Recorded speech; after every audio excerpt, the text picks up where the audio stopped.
According to China EV Post, Tesla plans to cut Model Y production at its Shanghai factory by at least 20% between March and June. This aims to address weakening demand in China. The Shanghai factory, Tesla's largest, has an annual capacity of over 950,000 vehicles.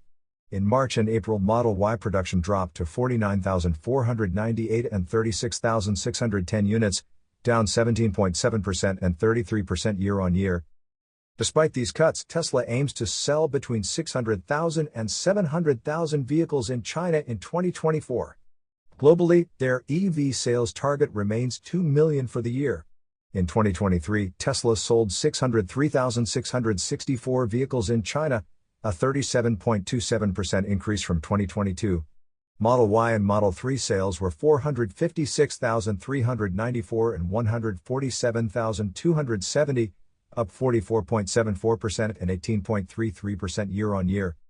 From January to April this year, Tesla sold 163,841 vehicles in China, a 7.64% decrease year-on-year.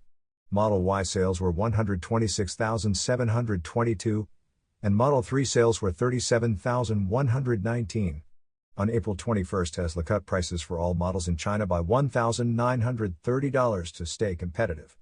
You are listening to Yuan News.